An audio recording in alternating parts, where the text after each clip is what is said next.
I have to say that again, because it's important to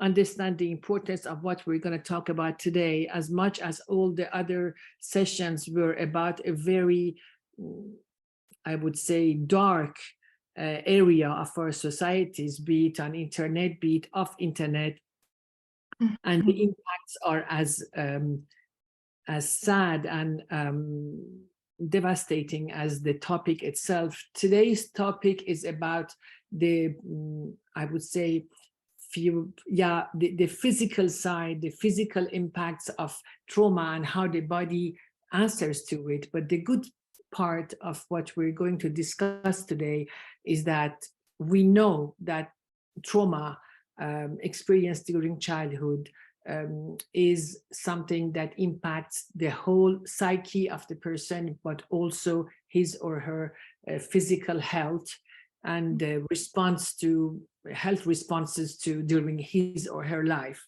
And they can be quite devastating because it is a situation that predisposes the person who is a survivor to developing some diseases. It doesn't mean that it brings the disease to the body, but it means that it predisposes the person to have diseases as deadly as cancer, sclerosis, and other type of health concerns. But the good part is that today we also know that it is not irreversible. By that, I mean, I will send you documents that I would really invite all of you to watch. They are documents on YouTube. I looked for them. I found 4 which are absolutely, I would say, complete by one of the most acclaimed doctors in the world of epigenetics and genetics and brain, who has written a book which is called The Body Keeps the Score. You're not going to read the book. Maybe after what I will send you and you will see him on screen, you will want to read the book. But to start with, I just thought that you would like to hear him say, what is trauma? What does it mean in an everyday life? And the hope that with epigenetics and preventive medicine, we can find solutions to, I would say, minimize the impact and the effects of sexual abuse during childhood. Of course, it takes therapies, it takes the care of some people we love, who love us. It is not doesn't come like rain or sun, but it is possible, and I believe that it is very important. This is the reason why Innocence in Danger has the retreats, because during the retreats, that is what we try to infuse in children. It is care, love, respect, and restoration of their dignity. But before going to the summer camps, we will talk about them during another session. But I would like to, because we have short time and I am totally in the middle of our summer camps, I have written some things for you, which I have chosen here and there. They are quotes from major epigenetic and brain scientists. So I start now. The revolution that will change our lives is epigenetics, the discipline that observes how genes express themselves or activate under the influence of our environment. For a long time, we thought we inherited the genetic heritage of our parents. Now, we are discovering the possibility of optimizing it through the way we live. Like, for example, just to be more practical, like your smartphone device, which contains applications that you will open or not, to modulate the program of our DNA, whether or not to express a large number of genes. Genetics would be the music score, epigenetics, the way the orchestra will play the music. Correctness and beauty, form and health depend on, correctness and beauty in quotes, form and health depend on interpretation. At any age, we can become the conductor of our lives. What is at stake is to silence the genetic predispositions involved in so many diseases such as cancer, diabetes, mental disorder, obesity, Parkinson, Alzheimer, and avoid these scars left on our genes by intense trauma.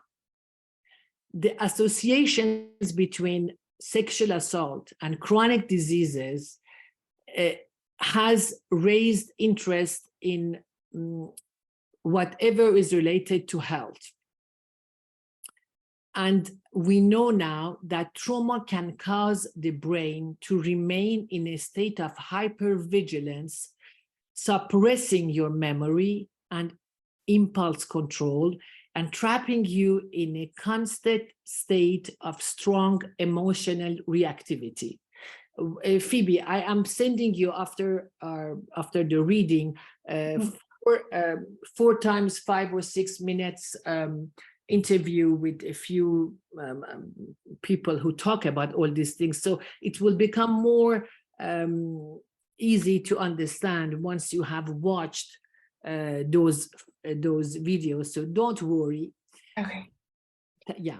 For example, if you, I just want you to understand what happens in the brain of someone who has experienced trauma, which can be through sexual abuse. Mm-hmm. Brain areas implicated in the stress response are amygdala, hippocampus, and prefrontal cortex. Traumatic stress can be associated with lasting changes in these 3 brain areas, with increased secretion of cortisol. What does that mean? If you are a roller coaster, your sensory information is fear, speed, stress, excitement, but not life-threatening. The amygdala can read the emotional significance of the event as it is fun ride, which you will be off in 3 minutes. It won't last a lifetime.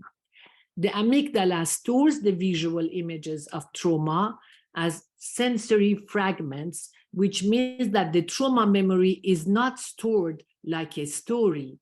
It is rather by how our 5 senses were experiencing the trauma at the time it was happening. The memories are stored through visual images, smells, sounds, tastes, or touch. After trauma, the brain can easily be triggered by sensory input, reading normal circumstances as dangerous. For example, a red light is no longer a red light once it has become green or orange, but now the red light becomes a spark. A barbecue, for example, is just a barbecue, but now after trauma, it can sound like an explosion. The sensory fragments are misinterpreted and the brain loses its ability to discriminate between what is threatening, life-threatening, or normal. And this is what happens in the brain of those who have suffered trauma. And I want to open, I will open that quote later. The front part of our brain is known also as prefrontal cortex. It is the part which is rational. It is the part that thinks and takes decisions upon reasoning and processes the events that happen in our life. And all what we do is our prefrontal cortex normally, which is the master, which is driving our lives. When a trauma occurs, people enter into a fight, flight, or freeze state, which can result that the prefrontal cortex shuts down. The brain becomes disorganized and overwhelmed because of the trauma, while the body goes into a survival mode and shuts down the higher reasoning structures of the brain. The result of this metabolic shutdown is a profound and imprinted stress response. This is how the body and the brain react to life-threatening and fear and stress, which are the results of an abuse. Now, if we wanted to find therapies, if you ask me, okay, what needs to be done, one of the therapies which was discovered when after the Vietnam War, when the soldiers who had been so brave to go to the war zones, to be on the front lines, and they had witnessed friends die. Sometimes they have had to kill innocent people they didn't even know. So when they came back from Vietnam and they were diagnosed with PTSD, post-trauma, very, very severely or even mildly, some scientists and some doctors decided to try a phenomenon, a therapy which is called EMDR, which stands for eye movement desensitization and reprocessing. It's the psychotherapy, and those who practice EMDR with children would have to have an extra training than those who only treat adults. But the results of EMDR are absolutely amazing, especially in cases of trauma, because what we have to understand and why psychotherapy is alone, psychotherapy, the classical psychotherapy, is not enough. Psychotherapy is a verbal therapy. It means you are sitting in the practice of your therapist and he or she makes you talk. Sometimes he or she talks or does. Normally they don't even talk. And you are talking, but it's only the words, it's only verbs. EMDR is a way of treatment which involves also the body. So it's a combination of body and verb, because the part of us which has been most impacted during an abuse is our body. So if we leave the body out and hope for I would say for healing, it is almost, in my knowledge, impossible with psychotherapy, classical psychotherapy alone, especially when it is children we are talking about, because psychotherapy, first of all, as I said before, it's only with words. A child doesn't always know the words to the situation he or she experienced and was a victim of. And then at the other hand, and at the same time, psychotherapy, normally takes years before it gives results, even in an adult. While a child needs to go to school, a child needs to study, and we want to hope that a child needs to still be a child sometimes. Psychotherapy is very time consuming for very little result, and in many cases of sexual abuse is not effective. So we go with Innocence in Danger, we are very much in favor of EMDR and of all other sensor monitor therapies, which can include yoga, music therapy, meditation, horse therapy. And we have been in contact with neuroimaging doctors who have taken through scanner images of the brain, a brain which from a person who has not experienced trauma and the brain of a person who has experienced trauma. They are not exactly the same. for the reasons I just told you, because of those three areas which are impacted: amygdala, hippocamp, and the third one, which I forgot the name, but I said a bit earlier. So this is what I would suggest. Now, if I wanted to share with you some videos, how should I do this? Where should I go, Phoebe? You can screen share. No, you know what I will do? I will send you by email after we have spoken, because I don't think they will want to watch it now, right? Okay, no You problem. watch it once we have finished talking. But they are, truly, I would say, if once you have watched this for videos, you know what I am talking about. Unfortunately, it may all seem very complicated now, but I would invite you, dear Phoebe, to maybe send the videos to those who are going to participate in this session before. Okay. Then send them and then show them this recording, because for me, it is like drinking water, because I deal with, I'm dealing with this every single day.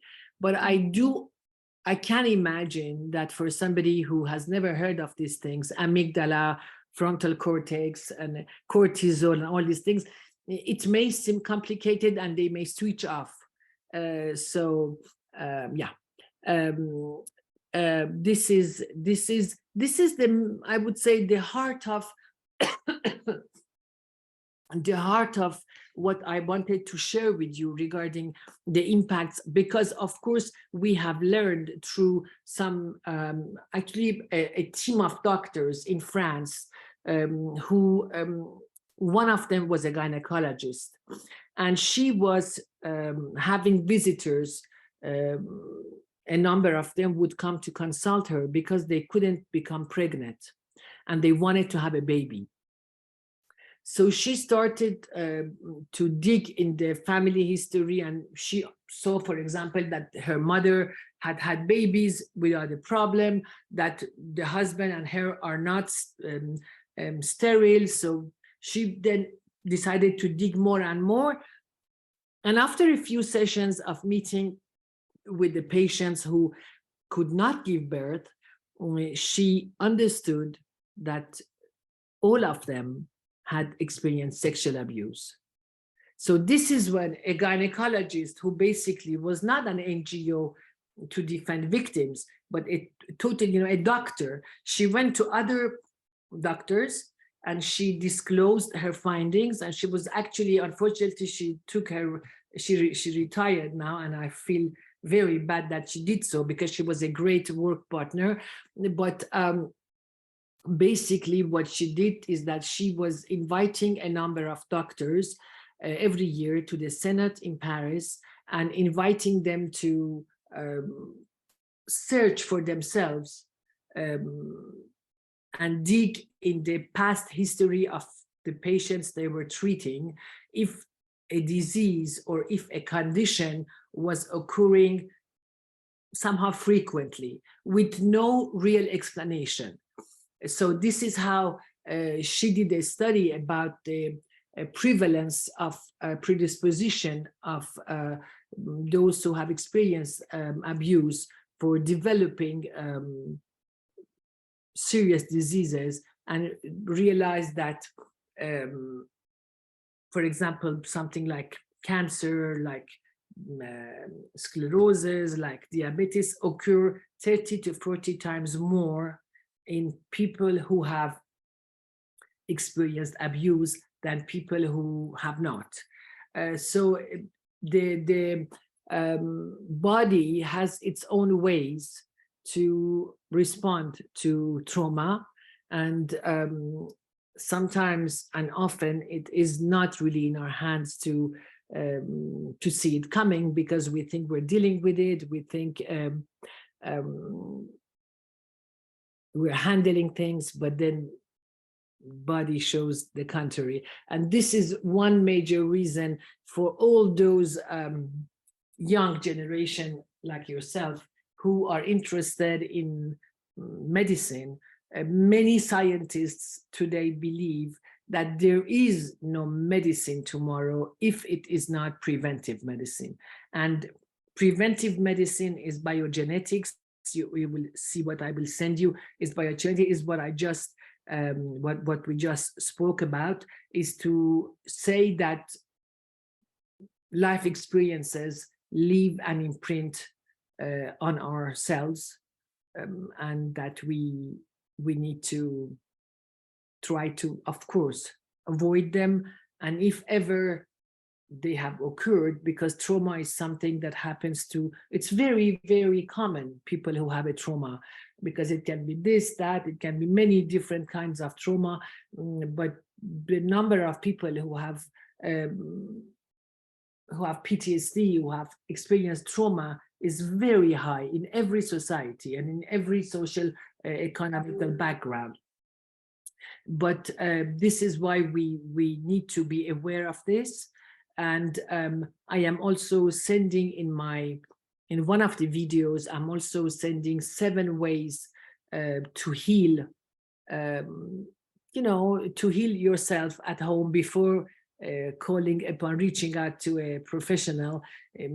7 ways to get better, and or to help somebody who you know has experienced trauma. So yeah, I would say you will find this. I will send you a short text and the 4 videos, so you can share them with everybody. I suggest you did the day before and invite everybody to watch at least the videos, only because otherwise it will be totally, yeah, I don't think it will be digestible. And I would like it to be digestible. I did my best, but it's true that I normally talk to people who know trauma and who know sexual abuse, and we understand very quickly each other. But you guys are young, and it's your first, I believe, encounter with a topic of this nature. So I think, yeah. So Phoebe, do you think you have any questions? Yeah, actually I do. So you talked about the therapies like the EMDR. Yes. How effective you think in general are those therapies? Like although it takes years for them to see like its effect, but how effective do you think those? The experience shows that if you go for EMDR and you go to a specialist for EMDR, you know, it's not every psychotherapist is an EMDR certificated practitioner. If you go to one of those, it is said that after 7-8 sessions, which is nothing, 7-8 sessions is nothing, because in classical therapy, it would be 7-8 years, and once or twice per week.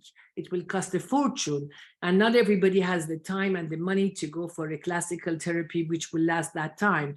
But EMDR is known to give very fast results, but obviously the condition is to go to an EMDR specialist. The good thing about EMDR is that now there is a worldwide coalition of EMDR practitioners, and if you go to their website, they have a huge website which is international, and you can find wherever you are, whatever city you are in, somebody you can who is a practitioner EMDR certificate. So yeah, it's very, very, very effective, EMDR. Yeah. Okay, right. Do you have like some stories that you know that you want to share with us about? Well, I mean, I was, yeah, this is a story which is actually, how can I say, you will see there's some part of it which is scary, but then it ends well. So a couple of years ago, before COVID, I was contacted by a center which is considered one of the most effective and important centers on brain research in Europe. And it was in Lausanne. So I was contacted by them. We went to a few meetings. I met the scientists and the researchers, and they told me that they would like to study the reaction in the brain of victims of sexual abuse to stressful situations, because they wanted to see what does their brain is secreting. Is it secreting more or less? And they were carrying out a study on this. I told them that I could obviously not bring any children, but I could ask adults to whom I have to send a lecture before. I have to send them what this is for, what this is about, and then invite whoever wishes to come to Switzerland. We decided to do when you launch a program and you call for witnesses, you call to action. We did it in France, in Switzerland, and in Belgium, because it had to be in French. Strangely enough, sorry, I forgot to say one very important thing. Normally, always, when there is a study, the study has a cohort of number of people, age, and sex. Unfortunately, for everybody, including for them, that cohort only wanted men, no women, only men between 18 and 28, not more, and only boys, only men who have been victims of sexual abuse during their childhood. So I did the call to action, and we had very, very many responses from women. And I felt very bad to tell them, thank you so much, I will keep your contact. But the cohort of the scientist who is going to carry out the study only wants men between 18 and 28, and only men. And we had only 4 men who replied. Over a period of 2-3 months, because the moment we agreed to do this and the moment it was going to be carried out, we had 2-3 months time. So the 4 men are identified, and I have their phone number. One by one, I called them. I asked them to very seriously read the protocol of the test, because I knew in advance that the laboratory would not let me go in with them. I have to stay outside. They go in the room where they are going to put a helmet on their brain, and they are going to be surrounded by huge screens, and they will have to stay in a situation of stress and deal and see how long. It's very stressful, actually, even when I was telling them, please read, please read. So anyhow, they read it, they come. The night before, I went to meet with them. It's a very costly process also, because each individual who has the helmet and who does the test, when he comes out from that room, his saliva is taken as a sample, and the sample is put into a something like this, and then it's sealed, it's sent to a center. I mean, it was like 7,000 euros per person. We couldn't do any more than 4 anyhow, because this should be a governmental project and not for an NGO. Anyhow, I had dinner with the 4 candidates. Again, I stressed out, did you read the protocol? Do you know what's going to happen? And before you go in the room, because when you go in the room, you are with the screens and the door is closed until they come and open the door and you can come out. So I said, I cannot come with you in the room. I will not be exposed to what you will be exposed to, but you better ask all the questions you want to ask before going in. They're all doctors. It was in a medical center. And I said, I will be waiting for you for lunch, because I knew that for each one, it would take 2 to 3 hours. So I waited, and it was lunchtime. I had lunch with them, and when they had just come out of the room, of those testing rooms, I said, "How are you?" They were okay immediately, And then we spent the afternoon. We went to visit by the lake, this kind of things, and then they went back to the country, to the city where they come from. But once they had gone back, I stayed in touch with them. I wanted to thank them, and I wanted to know how they are. And once they went back, things went really bad, because one of them had a nervous attack in his body, where he had to be in a bed for months. Another one didn't want to eat anymore. I mean, they had the four of them, they had, no, actually three of them, very strong responses to that stimulation in that room, which I told him, to one of them, who was the one who was less impacted and could talk about it. I said, "But what happened in that room? What did you see? How was it?" And he told me that, for example, it was like they are, these games that, your generation, these games where you're sitting behind the wheel of a car and you have to drive, and the road is like this, and then it goes down. Very stressful drive. The situations are like this. So they are in a constant state of stress, and the study wants to see how does the brain react to constant stress, and then it calms down. Constant stress, then it comes down, because they know that victims of abuse are somehow on alert all the time. And as I said earlier, their brain does not recognize a situation which is life-threatening and is real, and a situation which is in the past and it's not now. The brain doesn't read those two conditions. So the brain thinks they are constantly in a situation of trauma, that this is happening again and again and again. And this is why they have mental health issues, and they have to take, sometimes, unfortunately, a lot of drugs to calm the brain. But then when they take a lot of drugs, it calms other parts of the brain, which impacts if they are studying, if they are in a relationship. So it is, I have to say, but now they are doing well. And I asked the center who examined them to write a letter to each one of them, and to thank them for having accepted to be put in that condition. And so that they know that even though it was hard for them for a few days, or maybe more, they contributed to an advancement in medicine and in research, so which they did. And it is true that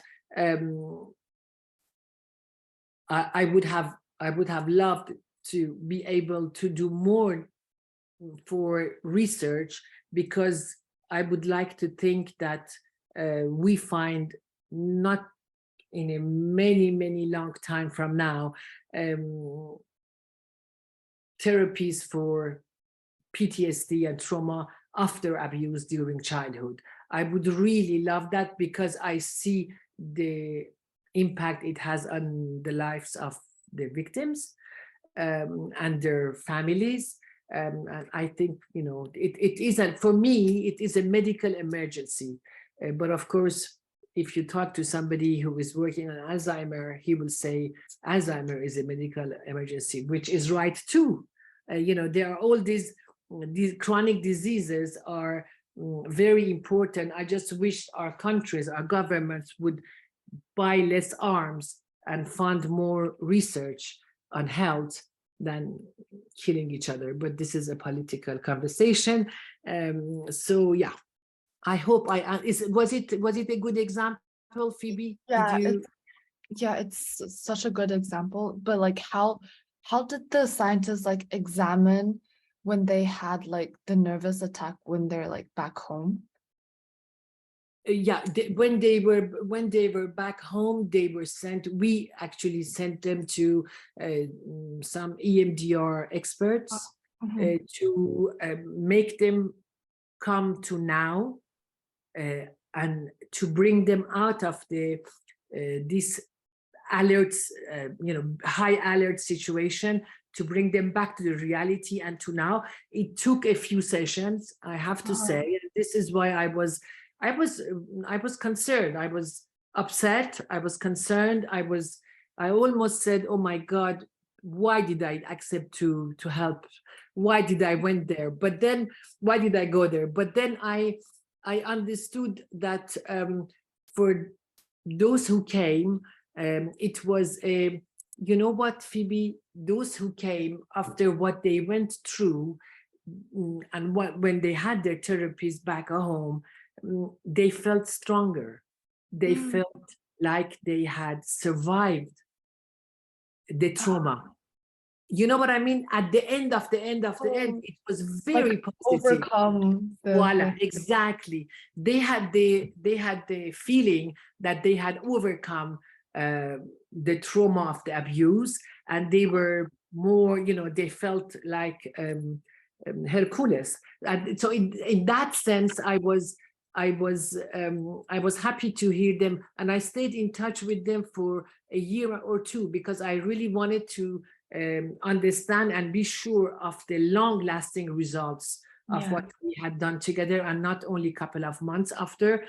So it was at the end of the day, it was positive also, because, for example, one of them, you won't believe this, one of them told me that after what he went through here, he was one of those who really reacted severely, and I was very worried for him. He's the one who had to stay in bed.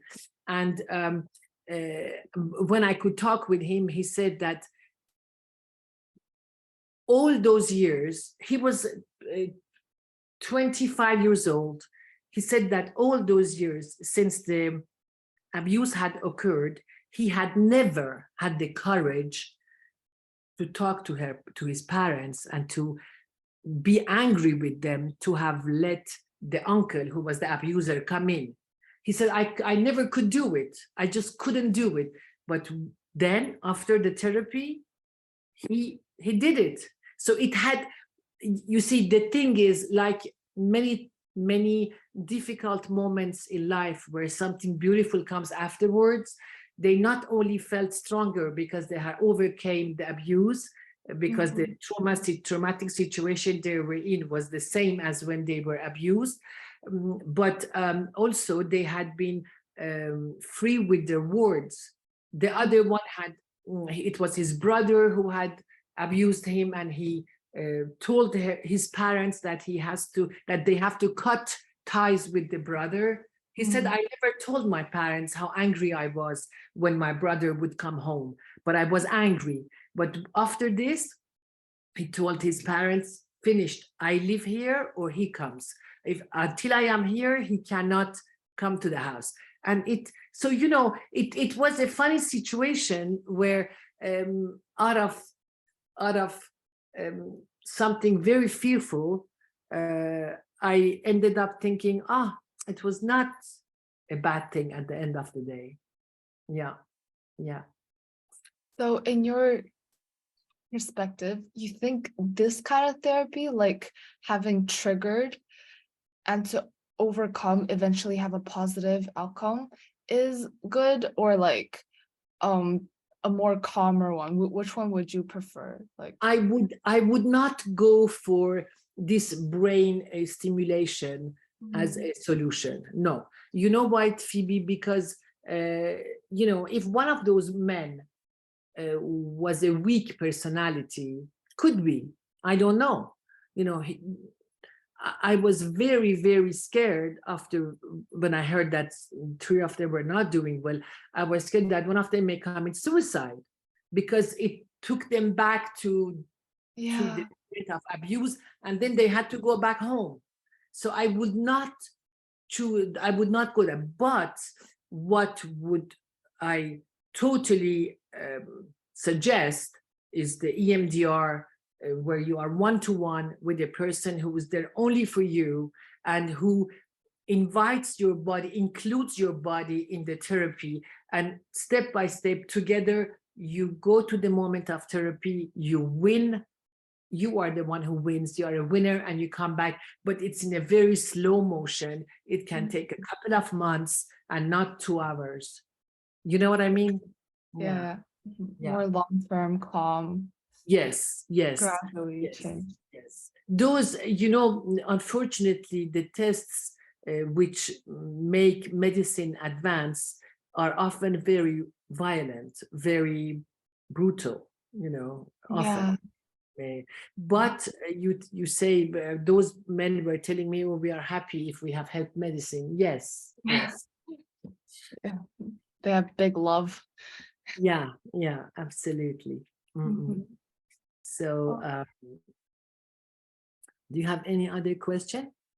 I think for me, that's, oh wait, actually there is. Do you think there's like a difference between younger people and like those men that you've just shared with us? Like, would you think there's how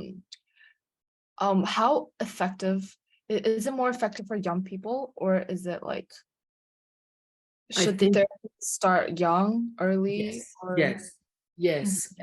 Phoebe, I again through experience, field experience, I have to say the earlier a child who has suffered abuse or is suffering abuse is getting therapy like EMDR, the more effective is the result, the shorter it will take in time, and the less impact his body will have of the trauma.